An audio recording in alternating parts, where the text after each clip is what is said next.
के किला में बढ़ कर ईंधन तोड़कर उसने बेचकर 2 वक्त की रोटी खाया करती और उसके ऊपर भी केता ने मारा करते वो।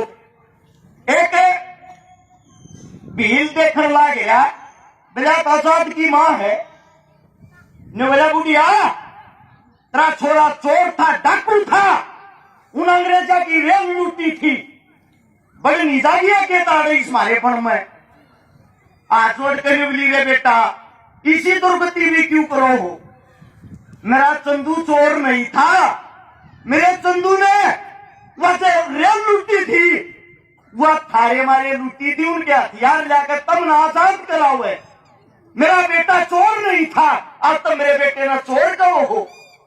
चला चला ताने में जा करते देश की आजादी के 2 साल बाद की बातें कर रहा हूं, 1949 में। उस वक्त एक चंद्रशेखर आजाद जी का दोस्त सदाशिव जेल से बाहर आता है और बाहर आकर उस्मान अपनी गैर ले गया लखनऊ के अंदर। 1951 में मार्च के महीने में उस माता जी की मृत्यु हो जाती है।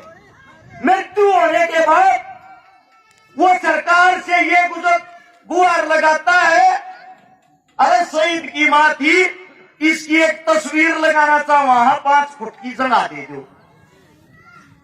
उस सरकार ने एक शहीद की मां के लिए 5 फुट की जगह देने से मना कर दिया। वो जगह देने से मना करते हुए ये कहा वो कौन सा शहीद था, वो तो चोर था, ठग था, डाकू था।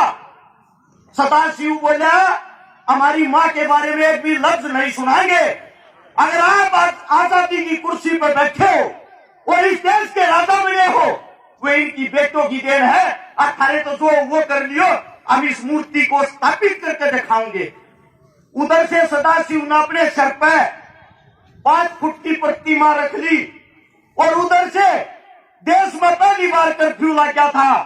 जवाहरलाल नेहरू हमारा प्रधानमंत्री था, उन्होंने घोषणा कर दी सरेआम गोली मार दियो थे, तस्वीर फेंक देता है। 10,000 आदमी उस सदाशिव को चारों तरफ से घेरे हुए, जैसे ही उस मूर्ति को टेकते हैं, टेकते एक पुलिस वाले ने सीधा नाड़ पलट मारा और ये जो शहीद है जिन आज तुम पूजन लाग रहे हो, इसकी मां की नाड़ दूर जाकर पड़ी। ये आजाद भारत की बातें हैं, मूर्ति नीचे कर दी उड़े, सैकड़ों आदमी अपाहिज हो गए, मर के, अखबार में खबर नहीं आई। मैं आप सबसे ये पूछना चाहता हूं कहां के आजाद है हम और कहां गुलाम थे? जिस वक्त हम गुलाम थे अमीर आदमी मौज ले रहा था, आज जब हम आजाद हो गए अमीर आदमी आज भी मौज ले रहा है, गरीब के पल्ला के है कुछ नहीं। मैं अपने घर की कहानी बताता हूं। 7 साल का था, मेरी माँ की रीढ़ की हड्डी टूट गई थी, मारे तो इलाज के लिए रुपया ना था। सफदरजंग हॉस्पिटल के बाहर 7 दिन तक बिना सिफारिश बिना पीछे बेड ना मिला। अगर प्राइवेट में एडमिट कराते 50,000 रुपये मांगे थे, उस टाइम पर 50,000 का हमारा जुगाड़ना था। मेरी माँ की तड़प तड़प का मौत होगी और मैं वो सारी चीजें अपनी आंखों से देखने लग रहा था। मेरा दादा गुजर गया, मेरी दादी गुजर गई, बाप इस चीज तो पागल हो गया। मेरा भाई मेरे तो 3.5 साल छोटा, उसकी उम्र क्या होगी अंदाजा ला लो, मेरी 7 साल थी। तो हम जब किसी का लाशी का डोलू लेकर मांगने जाया करते, मारा ताने लगा करते, रांड के सांड हटा जो और हम अगले दिन फिर जाते रिताई थोड़ा शीत डालते, फिर न्यू कहा करते बेशरम डालते देखा कोई ना घर के बाहर पे। ये चीजें देख देख कर संघर्ष करके कैसे भी आज हम बड़े हुए। मेरे दिल में खुद का जुनून था कि जिंदगी में परमात्मा ने मैं बड़ा कर दिया, मैं अपने पैरों पर खड़ा कर दिया। मेरी कोशिश यह रहेगी मैं गरीबी के कारण किसी बहन बेटी ने दम नहीं तोड़ने दूंगा, मैं गरीबी के कारण किसी ने हाथ नहीं पसारने दूंगा। आज की बात करता हूं। अब की मैंने 10 साल हुए हैं सेवा करते, मैं कामयाब तो होया नहीं हूं।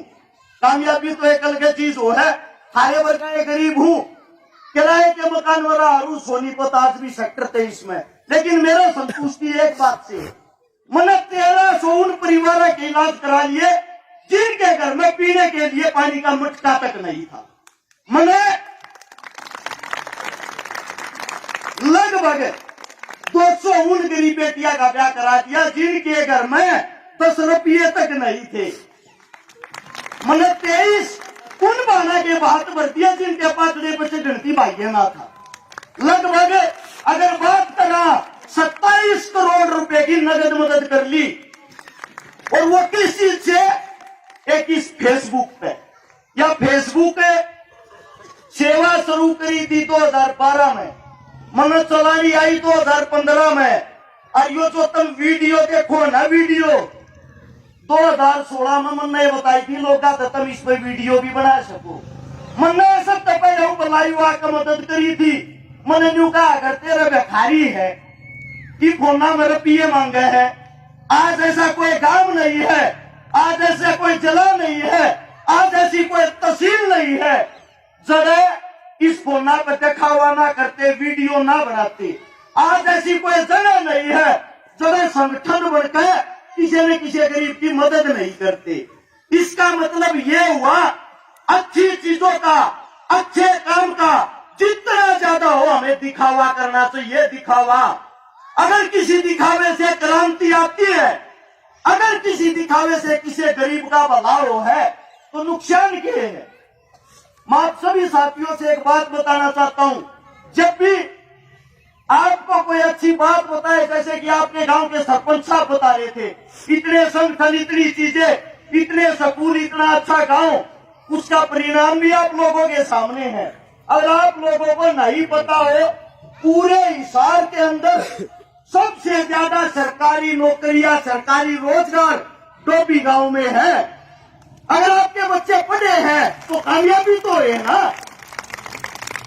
वो तो संगठन बना रहे जो मेरे साथी हैं, मैं ज्यादा तो आप लोगों के लिए कुछ कर नहीं सकता, लेकिन जैसा आपका बच्चा हूं, जिस टाइम याद करोगे थारी घर खड़ा हूं।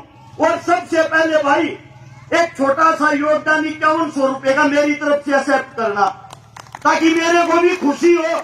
मैं कहीं गया तो उस गांव ने मेरा सम्मान रखा कि आप लोगों के लिए अपनी तरफ से एक छोटा मेरे सम्मान के तौर पे 5100 रुपए देना चाहता हूं, उसको एक्सेप्ट करें।